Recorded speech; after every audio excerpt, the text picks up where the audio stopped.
Hey, it's Tim. And Jill. Pickup Truck Plus SUV Talk. Let's do a video about what's new with the 2022, not the limited version of the Chevy Silverado. There's a limited version, not limited version. Made a kind of a deal about this. So this is the newly refreshed version. And Joe's gonna play Vanna White in the front here. She has the whole lowdown on what the exterior changes are in 22. So Vanna, take it away. All right, so we are currently looking at the High Country trim, and the first thing you're going to notice is the grille treatment. So this has more of the shiny chrome look to it, but one of the interesting things that they've done is they've added like kind of a two-tone color. So you have kind of a brushed gold color as well as the silver chrome. In addition to this, like again, as big as my face bow tie. And I just really put my head on the grill where there's probably a whole bunch of bug guts. But as big as my head bow tie logo. So when you go to the other trims, so I think we have an LT and a custom model. So we'll go and we'll look at each of those. But each grill trim grill is going to be different for the trim that is based on. So that is one of the big primary differences here for the High Country. Also, you will notice that you have some different lighting signatures now for the LT and above, really. So this is LED, and what's really cool is when you turn on the blinkers, this daytime running light becomes the orange amber blinker. Jill, turn it on. Turn it on. Turn it on. Oh, but I think I have to power on the car first. Hold on. Power on the truck. It's a truck, darn it. Ooh, 6.2 liter in this one. Oh, there it is. There is the fancy, yes, turn signal. So the custom model, even though it's refreshed for 2022, still has the halogen treatment. Hold on, we have it right here. Let's take a look. So we don't have all the vehicles with us. We're going to try our best. If we don't have anything, you'll see some video on the screen. But this is the LT model. No, this is the custom. Excuse me, custom model. And so you can see the Chevrolet still spelled out, black bow tie. And this, you can actually, they were telling me, as kind of a dealer accessory, you can have this painted. Okay. So I think that's really cool. And frankly, I actually like this grill the best of all of the grills that I've seen. So this is the custom, and again, you've got the halogen lights. You can see that right there, right? Yep. Yep. And I think this right here is actually the blinker on this one. Yep. Okay. But yeah, so you still have this same shape, the bumped out, different shape to the headlights. Okay. And so this is over here. And the other thing you're going to notice is going to be the fog lamps. Right. And so this is on the, again, the High Country trim, and you have this 3-slash thing going on. And at night when it lights up, you basically have 3 horizontal bars, and it looks really nice. Okay. You'll notice you did not get fog lamps on the custom. Ooh. There is your trivia item for the day. There you go. It's really hot out here. Do you have anything else going on in front we want to hop in? I say we should hop inside because I'm going to give Tim a break. It's getting hot in here. All right, so again, High Country, you're going to have the powered running boards, which is for the higher trim level trucks. All right, holy cow. It is Palm Springs, California. I'll start on this side. So we have a real wood trim here, High Country badge here in the door. I have Bose speakers. I have, instead of the prior generation had these were doubled up.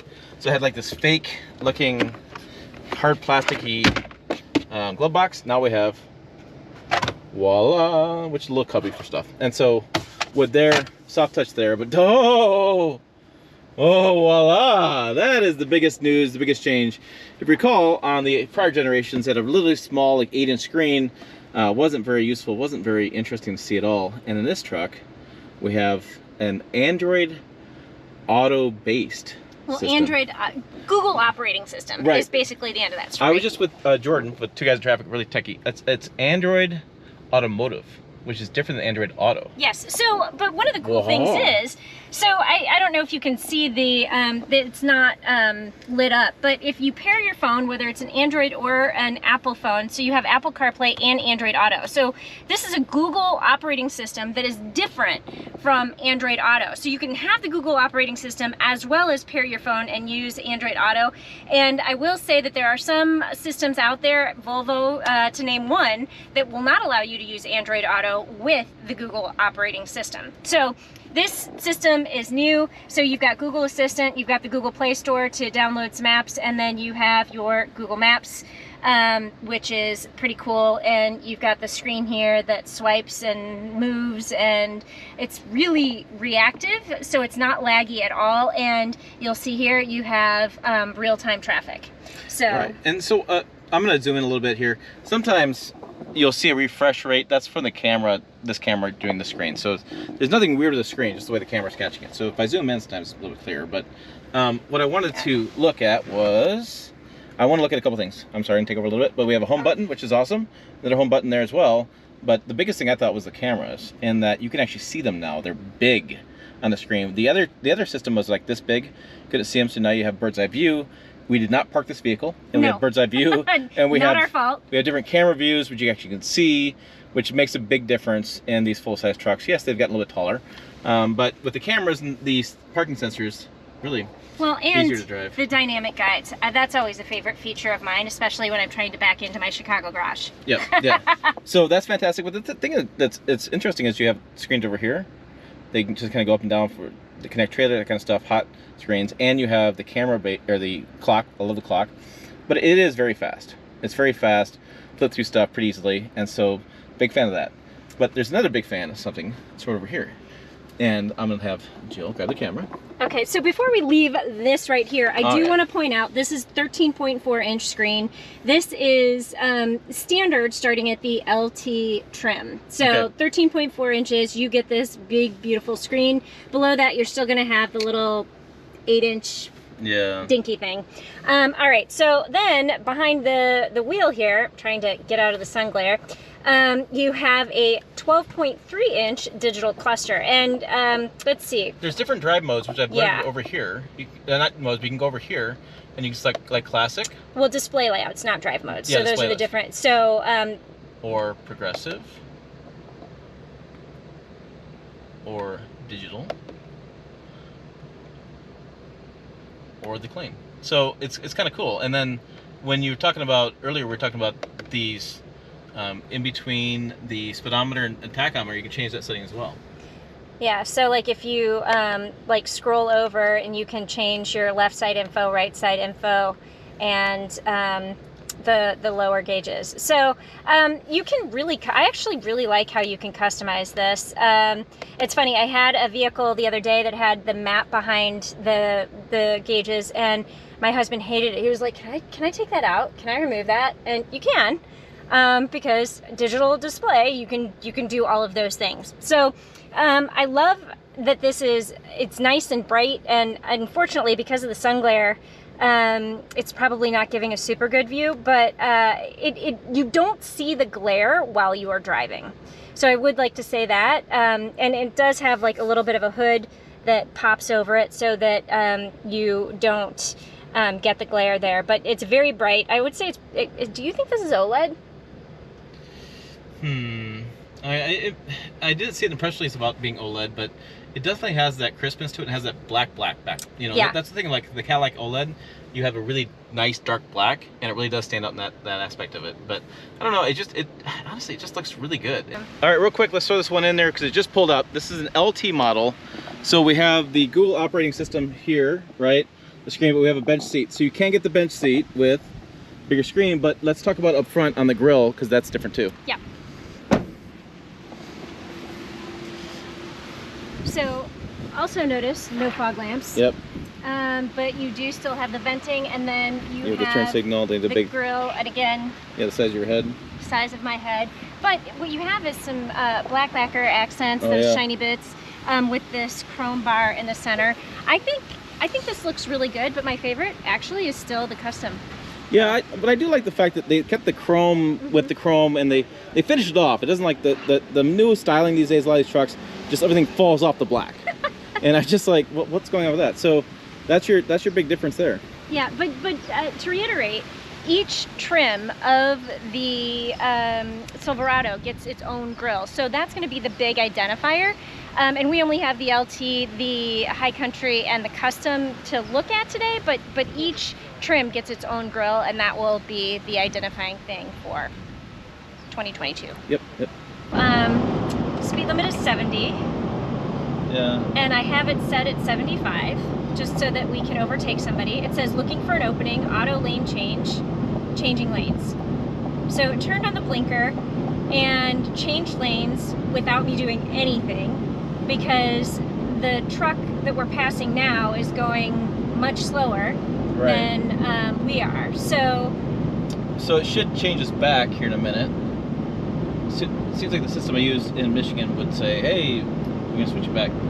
now when I was in the Hummer EV, it did not switch me back. Okay. If I wanted to go, so like it would take me left to pass, but it wouldn't take me back right after I had passed. So in order for me to go back right, so I will instigate the lane change by turning on the blinker.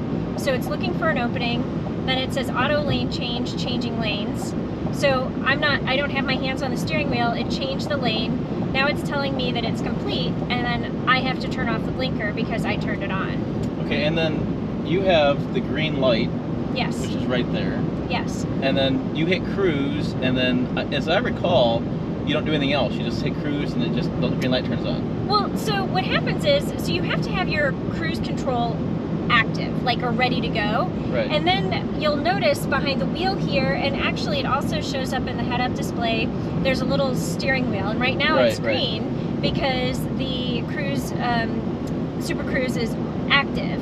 But what happens is, as soon as you are on a highway that Super Cruise is available or eligible to be operated, you'll get a gray steering wheel that pops up. So as soon as you see that gray steering wheel pop up, all you have to do is press this button right here on the steering wheel, and then it activates. And it kind of like turns blue for a second, then it'll turn green, and once it turns green, so it turns green here, it turns green behind the wheel, and then it turns green actually also on the head-up display. So as soon as all three of those things are green, you're free to take your hands off the wheel. Now, there's a camera right here, and if I am looking at the camera excessively, which I'm not going to do because I'm driving, then this would start to, it's gonna, nope, don't do the lane change. Oh, it's doing the lane change. Yeah, it said, we're gonna change lanes for you. And I wouldn't have done it. I wouldn't have done that yet, because there's nobody behind me. We hadn't come up on the person there, and there was an SUV like literally right in front of me in this lane. I would not have instigated that lane change yet. Are you saying the truck is wrong? I'm saying the truck is not as right as I am. Oh, it's lane changing me again. Okay, now that one I probably would have done. Although the truck in front of us isn't going that fast. Yeah, so okay. we were there, we moved over here, and we were right behind that Mazda CX-5, like we were right in the front, or that Lexus. Yeah, Lexus. like that is not a Mazda. I was like, wait, let's get this Okay, so if I can remember what I was saying, if I'm looking away excessively, this is monitoring my eyes.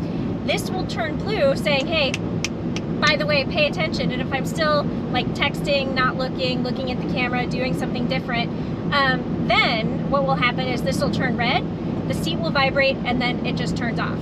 And it's supposed to work with sunglasses too. It is, and I have my sunglasses in my bag, so it's stuck with my eyes today. Yeah, I've worn my sunglasses in that system before. It does work. Yeah. And it does work really well with towing. So there's a towing video with the GMC Sierra, which we should link above, so you want to know how it tows. You can tow, but you can't change lanes yet. Okay. But you can change lanes and do the Super Cruise. So, you've experienced Super Cruise, I've experienced Super Cruise, I've experienced Ford Blue Cruise, that kind of stuff. I don't know, I think long road trip, it's kind of nice. It is. So the first time I experienced Super Cruise, I was actually in a Cadillac CT6, a sedan, and we drove from Chicago to Milwaukee, and I really liked it. And one of the big things about this is it's de-fatiguing. So the idea is, like, you're looking at the road, you're concentrating, you're making sure that you are, trying. It didn't do a lane change. We're getting off here right about now. Jill, Chicago speed. I was trying to get it to do a lane change, and it wouldn't do that final lane change to get me into the right lane. So I was trying to do it, and it didn't. But no, so the first time that I experienced this was in the CT6 and drove from Chicago to Milwaukee. And the idea is you want it to be de-fatiguing. Right. And because you're paying attention to the road, but you're not like stressed about necessarily holding the wheel. I don't know, something like that. And but I will say it worked. So, I mean, I was a little bit stressed out at first because I was like, do I need to grab the steering wheel? I know. I'm always 50-50. I always want to grab it and drive, but then it's like, you have to get used to it. It's such a learning curve with this thing. It really is a learning curve. No, let's say it a bit differently. It's really simple to use. So it's not a learning curve. It's a comfort curve. It's a comfort curve. Yeah. Yeah, I could say that. It's a comfort curve. Let's check out the payload on this work truck. It's going to be right here. 1,794 pounds of payload. And then the towing will be right here. And that's going to be 9,000 pounds of conventional towing on this work truck, custom work truck. Let's talk about the payload real fast. This is a high country trim. When we were talking about 1,482 pounds of payload, and the towing number is going to be right over here. On this one, we have a conventional trailer, 9,100 pounds, and you can see the gross combined, gross weight, payload, curb weight, all that kind of stuff. You look at things like the stitching on the dash, the soft touch materials, the open pore wood. Yep. The design looks good. I think, you know, I like this new the gear shift. I think that looks good.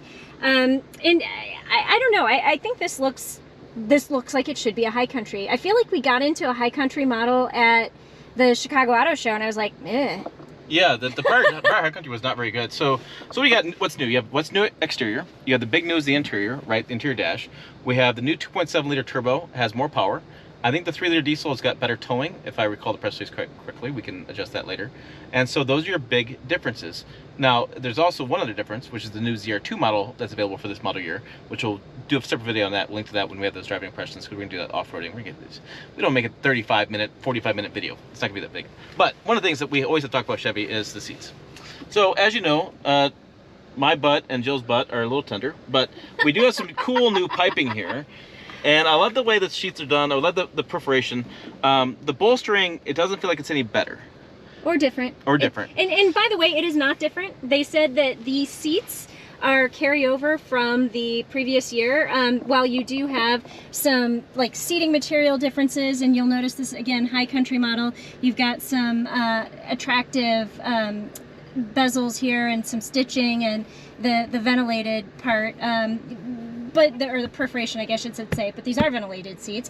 That is going to be different, but the bolstering, the cushioning, that is not different. This is a carryover from the previous model year. Yeah, we are, and we'll talk about this more in the ZR2. We're hearing those seats are all new, different seats there, so we're gonna talk more about that. But, so, I mean, that's the biggest thing. And like I said, the biggest news, the interior dash, that is just so much better. It's not even close. If you compare these two trucks together in a sales lot, you would think that the 2019 truck, or that 2019 layout, was like a 2013 or 2012. And now you're like, oh my gosh, it looks like they've come 10 years in the future. Yeah, well, you know what? We can go back 10 years just by jumping into the custom model. Ooh, let's do it. I'll hand this back to you. Yep, and I will walk that way.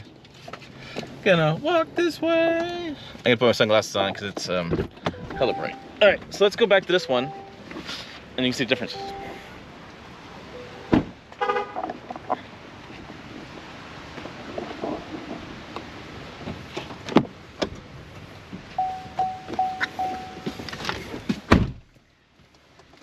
Oh yes, here we are in the custom model.